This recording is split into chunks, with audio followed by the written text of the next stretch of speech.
NFTs are written on smart contracts. So it's supposed to be smart.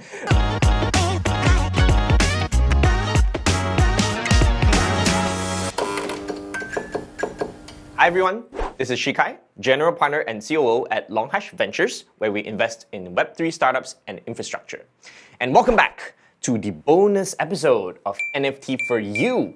Right, we had so much content before on the NFTs and Metaverse, and now we're gonna answer some of the web's most asked questions about these topics. Let's get down to it.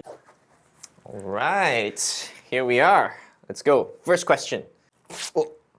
Are NFTs the future? Of course. That's what we've been talking about in all of the episodes. When you think about anything that can be a digital asset today, be it your digital items, your social media account, all of these things can become NFTs so that they can be widely available on the internet. All right. Second question. Oh, I kind of botched it a bit. Are NFTs crypto? Okay.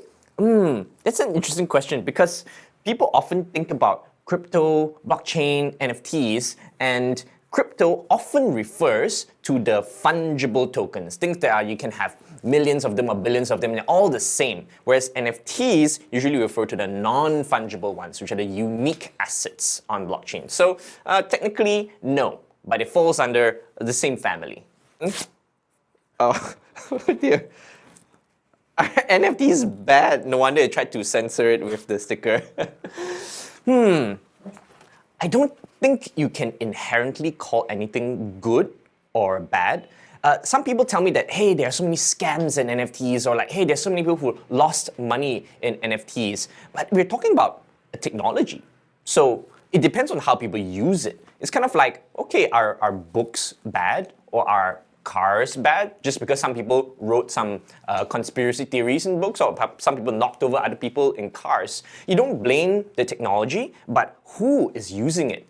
And therefore, it's also up to us to create the legitimate and productive projects and engage in those we think are truly legitimate projects. Are NFTs halal? Halal.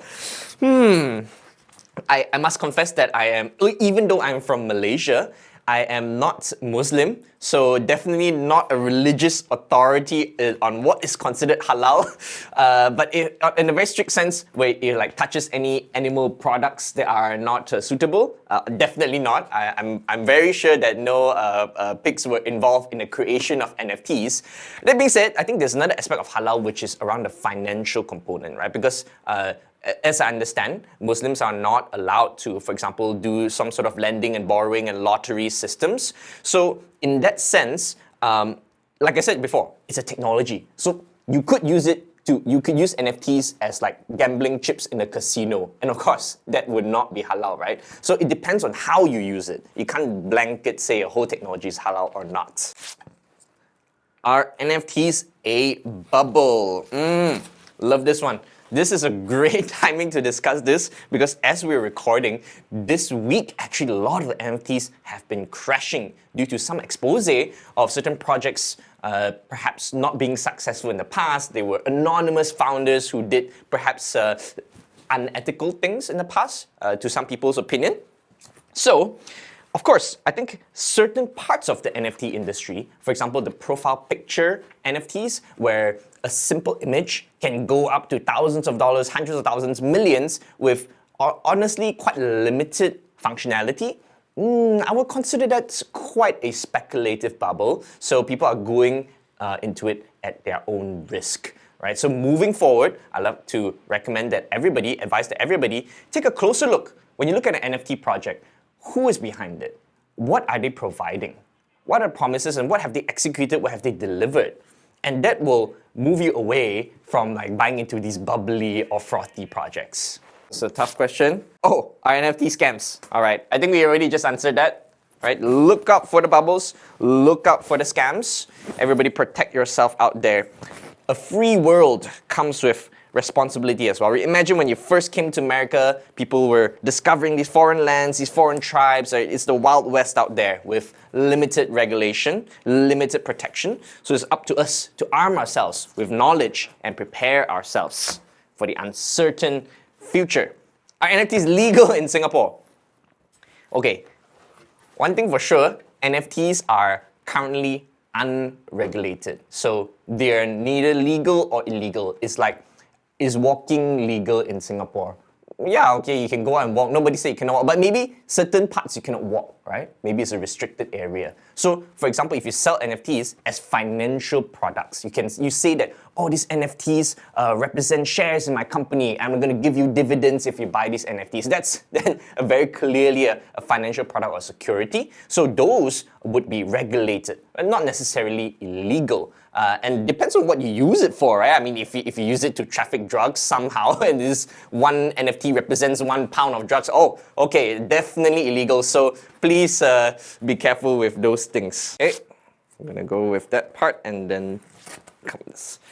NFTs, bad for the environment, and everyone's asking Reddit for some. Is Reddit your end-all source? I guess it's a good discussion on Reddit, right?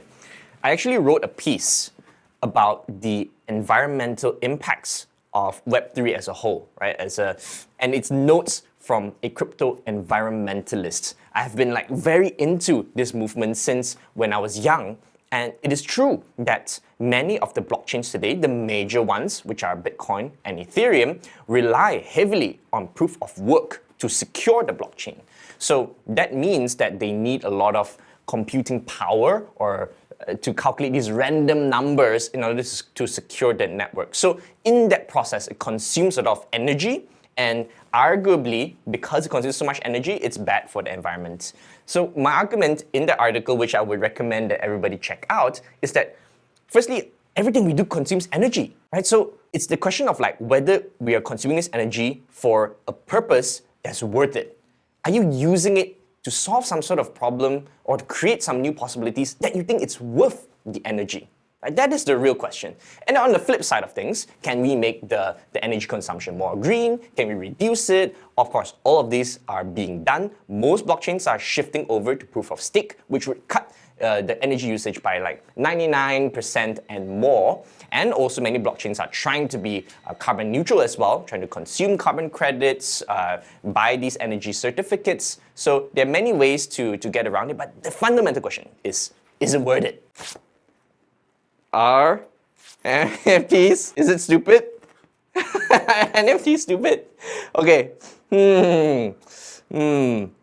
This is an interesting question. Technically, NFTs are written on smart contracts. So they're supposed to be smart. But in a way, NFTs are also these automated digital objects. So they're not sentient beings. So I can see the argument that NFTs are stupid in a way. But if you're asking a different thing, which is is the concept of NFTs as a whole stupid? I would say that's quite a blanket statement, and I would invite you to actually check out the technology and what's possible with NFTs rather than what's the current state. What I would agree is that there are many practices and many projects which sound pretty stupid today. Right? Maybe certain more frothy purchases seem quite stupid, or certain scam projects that will be stupid to buy into. So certainly agree with that, but yeah, let's try to all be more smart and not be smart contracts. Are NFTs haram? Okay, I think we already answered with the haram and the halal. So in Singapore, there's usually some other way people call haram, right? Saying if something happens a little bit feisty, be like, ooh, that's just kind of haram, right? So it's kind of like that. It's kind of like that. I don't think there's too much explicit content. Okay, actually there is some, right? There are some, actually quite interestingly, some of the adult content artists find it difficult to monetize their content because they will be censored by these platforms. And NFTs, because it's permissionless, so nobody can stop them from doing anything, it's one way for some of these more erotic creators to sell their art. So in that sense, actually, yeah, some NFTs are haram. On the other hand, most of the other stuff is not really. But I would say this, it is spicy and it is exciting. And if that counts as haram to you, maybe you want to take a peek. All right, that covers all of the questions for NFTs. But it's not the end of the episode because we have one more board of questions. So let's get down to the second one. Oh, but before we continue, please remember to like, share, and subscribe. Comment below on whether this was useful and give me some support, right? If you like this content, we do want to make more for you. So please engage. All right, second board. Here we have the nebulous, vague concept of the metaverse. All right, let's get into it. Hopefully these questions are not as sticky as the previous ones when I'm trying to tear off the paper. So, first question. Is the metaverse real? That is a very interesting question, right? Because what is real? What is real? Does real mean physical? Does real mean you have to touch it? Right? What about, let's say, the concepts of like, is love real? Can you touch love, but can you feel it in a way? Is it just a hormone? Is it some imagination? I think, to me, what's real is what you can experience. It's the human experience that's real. So, in the same vein, if you can go into the metaverse and you can experience a social concept, an event, something you really enjoy, in a way that is real to you, isn't that good enough? Okay, moving on. Second question. Is the metaverse out yet? Who are you waiting to publish the metaverse? Are you waiting for Facebook Meta to launch the metaverse until it's out? So I would say actually it's already out. It's been here for the last maybe even 10, 20 years arguably. We've been building bit by bit little shreds of the metaverse until it's all coming together just recently. Right? If you think about all of your digital experiences, be it your chat, your video, your games, all of the ways you're engaging in a digital experience, technically, all these are bits of the metaverse. And now what we're doing is to actually pull them all together so that you have a consistent identity, assets, and data across all of these platforms. And then we have the metaverse. All right, third question, is the metaverse possible? Well, my mama always said, if you believe in yourself, anything is possible. But, well, it's too big of a concept, right? Maybe you're asking, are some parts of the metaverse possible? Right? Maybe you're thinking, is it possible to create just one digital world where everybody is gonna live in one world? Honestly, that's very difficult. So, what's more likely, it's not like what's possible, what's probable is that instead of one giant metaverse like a Ready Player One where the whole world will live in, it's more probable that we're gonna have multiple universes. Imagine like different countries, or today you use like different chat apps. And so you have very different experiences, different communities, ecosystems, they're spawning around these different clusters, and slowly they get more and more connected with each other. And kind of like how we had colonies and ancient civilizations before we started like the globalization of bringing everyone together. But still, we are separate people, like separate countries, separate societies, but we all just come together. So that's a more possible or probable metaverse. Is the metaverse the future? This reminds me of the NFTs question as well, where are NFTs the future? Yeah, of course. Look, if you just reflect on your life today, how much time are you spending in the digital world? On social media, on email, on video conferences, when you're in your entertainment, when you're watching, when you're playing certain games. A lot of things are going digital. So the more digital your life is, the more likely the metaverse is going to be the future. And the more you desire to have like these digital assets to hold, to be consistent, to have digital identity that's across platform, then of course you can see that it is the future. All right. Is the metaverse bad? Bad for what? Bad for your health, maybe? If you spend too much time there? Maybe, I think we need to all go out and, walk, Maybe, although the metaverse might be in certain AR concepts or VR concepts where you have to be standing, you have to walk around, actually interact physically in order to move your avatars digitally. So, okay, so physically, probably, maybe bad if you only sit down, but okay if you walk around. Is it bad for you mentally or financially? I think as with everything, too much of something can be bad.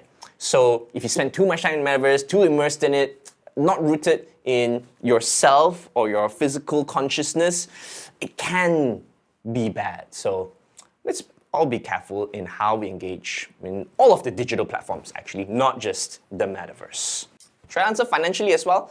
Yeah, I would say it's similar to how the NFTs are like, right? Just be careful of like what you purchase, which projects you engage in, because when we talk about, these are like real assets. So it's no longer just like, oh, I'm drawing this like a photo or anything. But now when we're gonna have like, for example, digital buildings, digital fashion, you might actually start to have more financial exposure in the metaverse. So you better be careful on how that works as well. So otherwise, it might turn out bad. So not inherently bad, but we all need to be careful and practice some level of moderation.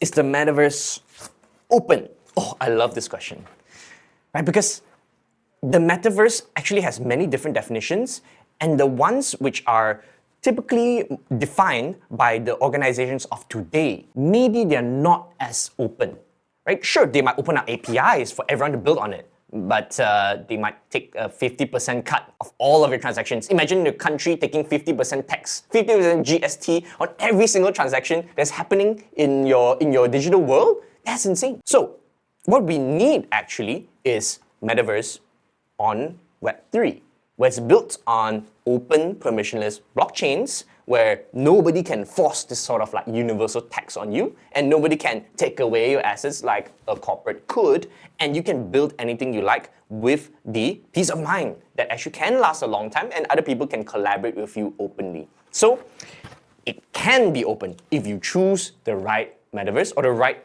places in the metaverse, kind of like choosing the right country to live in that is more open, whereas there are maybe more oppressive, authoritarian metaverse or countries that you could end up in. So keep your eyes open, guys.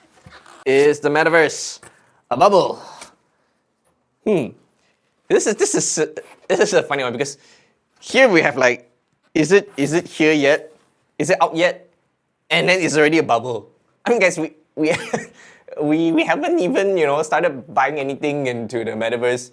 So I don't see how there's a bubble here. Okay, but there are some bits that could be a bubble. So for example, you might be seeing a lot of NFT projects selling land, right, in their digital world. And it's like everyone's like, oh my god, I have to grab the best real estate, I have to live beside Snoop Dogg and all these famous celebrities. But okay, hang on for a bit, guys. Don't rush into buying into anything, especially when there's a lot of like speculative excitement, because you need to reconsider how things different in the metaverse, right? So for example, in digital land, maybe even if I don't live next to Snoop Dogg, if I have a link directly to his address, we can just click and we are there.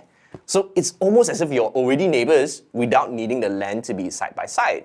So in that case, value can be defined very differently in the metaverse, where digital spaces are not technically limited. It's more about attention, more about connections, where's the real value being created. So similar to NFTs, we need to go in with our eyes open and be sensitive, right? Where's the real value? Where the legitimate people and the projects and like legitimate needs being addressed with goods and services, then will prevent yourself from going to the more bubbly parts of the metaverse, right? All right. Ooh, is the metaverse part of Web 3.0? Absolutely. That's exactly what we're talking about. But the metaverse should be a part of Web 3.0. Like I mentioned before about the open part, right? There will be many organizations trying to create their authoritarian metaverse where they can control everything, see you all the time, and control who you can see, who you can meet, what you can do. So we need the Web 3.0 metaverse. And the Web 3.0 version of the metaverse, or versions of the metaverse, are the ones that we should support. Oh, is the metaverse good? Okay, is the metaverse bad? Is the metaverse good? Yes, well, just like just now, it's not inherently good, but it has the potential. It unlocks a lot of possibilities for you to create things which are good. Imagine people living in certain physical areas where they are unable to access a good experience, a good working experience, social experience, and all of these things could be created in the digital world.